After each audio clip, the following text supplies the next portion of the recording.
Olá pessoal, tudo bom com vocês? Eu sou a professora Aline e eu vim aqui conversar um pouquinho sobre o tema número 5 da apostila deste semestre. E o tema é as implicações éticas da manipulação genética de embriões humanos. Alguns alunos já tiveram contato com esse tema anteriormente e ficaram um pouquinho assustados assim, mas eu quero tranquilizar vocês que não se trata de nada de outro mundo. E aí, de acordo aqui com a nossa conversa, ao longo da nossa conversa, vocês vão perceber que se trata de uma discussão bastante relevante, considerando o contexto no qual nós estamos inseridos, tá? Alguns alunos podem pensar assim, manipulação genética parece um assunto assim tão distante da nossa realidade, mas não. Até mesmo em coisas simples no nosso dia a dia, nós já estamos em contato com a manipulação genética, com a engenharia genética, né? E, por exemplo, as batatas, né? As batatas que nós comemos, elas são modificadas geneticamente. O Chester, que nós gostamos de comer no final do ano, por exemplo, é um produto modificado geneticamente. Então, querendo ou não, esse já é um assunto que está aí bastante presente na nossa sociedade, ou não um assunto, né, mas os produtos, resultados desse assunto já estão presentes na nossa sociedade. Mas quando se leva essa discussão para o campo do ser humano, né, a discussão precisa se aprofundar um pouquinho mais, e é sobre isso que nós vamos fazer. Bom, pensando no tema, eu gostaria que vocês partissem de algumas perguntas, né? Eu creio que algumas perguntas poderiam nortear a abordagem de vocês. E uma delas poderia ser: até que ponto poderia ser considerado um procedimento ético a manipulação genética de embriões humanos? Ou melhor, né? Até que ponto as consequências da manipulação dos componentes genéticos de um embrião humano seria eticamente defensável? Né? Até que ponto as consequências desse ato seriam eticamente defensáveis. Então, eu creio que se vocês focarem nessas perguntas, isso já vai dar um pouquinho de luz aí. Mas bom, para contextualizar todo esse tema, né, eu creio que seria interessante vocês recorrerem aos estudos do pesquisador Byung-Chul Han, né, quando ele fala sobre a sociedade do desempenho. Porque a sociedade do desempenho é aquela sociedade que prioriza indivíduos multitarefas, prioriza indivíduos que fazem muitas coisas e são eficientes em tudo que fazem. É aquela sociedade que prega que nós devemos sempre explorar o máximo de nós mesmos, dar o máximo de nós mesmos, porque é isso que a sociedade espera de nós, né? Seria basicamente você sempre ser capaz de garantir a melhor versão de si mesmo. Então essa sociedade, ela pode levar a uma busca muito grande por um desempenho além do normal, né? Um desempenho que seja superior ao desempenho da maioria das pessoas. E claro, a gente pode pensar assim, que toda essa discussão poderia chegar a um momento em que as pessoas recorressem à manipulação genética para ter esse desempenho, para ter essas capacidades que são exigidas dentro dessa nossa sociedade, né? Mas assim, pensando um pouquinho antes sobre a origem de todo esse debate, ou não a origem, mas quando esse debate ganhou força, nós podemos pensar naquele pesquisador chinês que divulgou que ele havia manipulado geneticamente 2 embriões humanos, no caso 2 menininhas, que nasceram imunes ao HIV. Né? E claro, essa declaração dele causou um rebuliço dentro da comunidade científica, porque eles acreditavam que esse tipo de procedimento não seria ético por se tratar de ser humano. E aí você pode até pensar, não, isso é justificável, porque eu estou impedindo que uma criança, que um ser humano, no futuro vá adquirir ou vá desenvolver uma certa patologia. Então isso realmente é muito bom.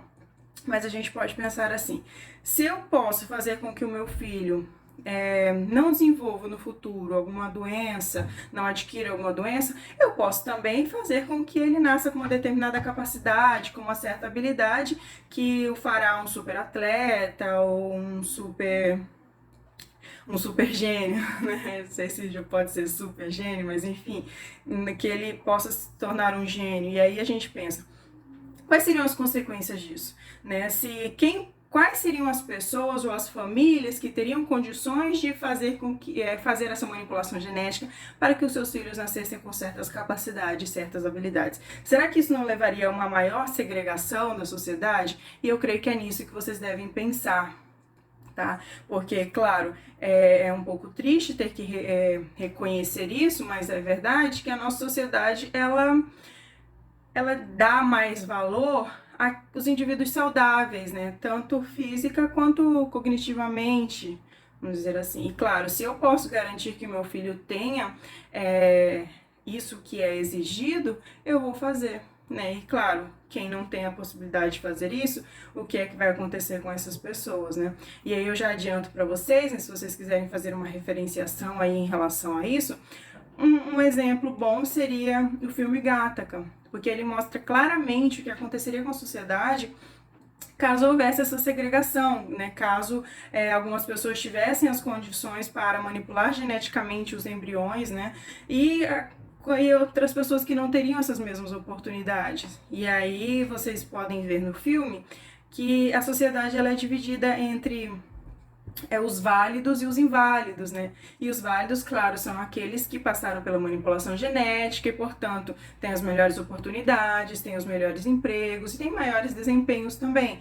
Já aqueles que nasceram, né, por maneiras naturais, são considerados inválidos e estão destinados aos piores postos de trabalho e tudo mais que vem com isso, né? Tudo que é, de certa forma, prejudicial ou que os causa prejuízo, né? Mais ou menos nesse sentido aí.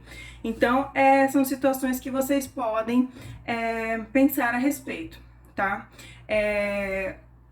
Outra coisa que vocês poderiam usar para outro assunto que vocês poderiam usar para referenciar também poderia ser o fundamento do nazismo, né, com toda aquela ideia de busca por uma raça perfeita, no caso a raça ariana, e aí vocês podem puxar também ideias de eugenia.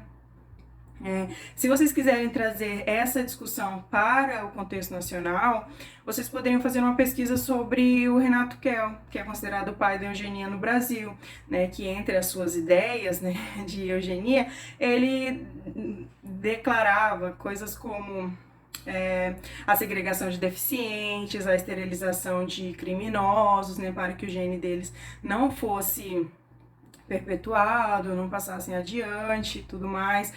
Defendia também situações como divórcio, caso fossem comprovados defeitos hereditários nas famílias, né? Basicamente, se houvesse ali alguma deficiência hereditária naquela família, o divórcio seria justificável.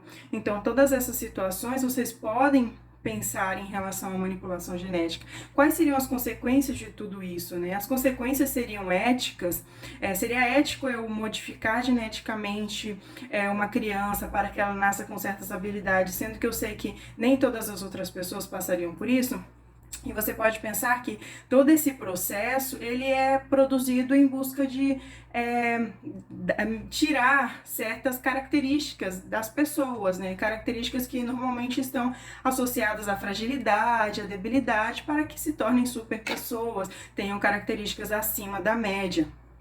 E aí, talvez nós poderíamos pensar assim, será que fazer isso não estaria tirando a humanidade das pessoas? Porque nós precisamos reconhecer que a fragilidade, a debilidade são condições humanas. E a partir do momento que nós tiramos tudo isso das pessoas, será que nós não estamos tirando também um pouco da humanidade delas? Então eu gostaria que vocês pensassem aí nesse sentido, tá? Ainda pensando um pouquinho sobre a sociedade do desempenho, que veio aqui na minha cabeça agora, talvez vocês pudessem referenciar aí com o filme Cisne Negro, né? Porque quem já assistiu sabe que a protagonista, uma bailarina, ela buscava sempre pelo melhor desempenho, ela buscava pela melhor performance, ela buscava pela melhor versão de si mesma, né? E claro, ela conseguiu isso, mas o preço foi muito alto.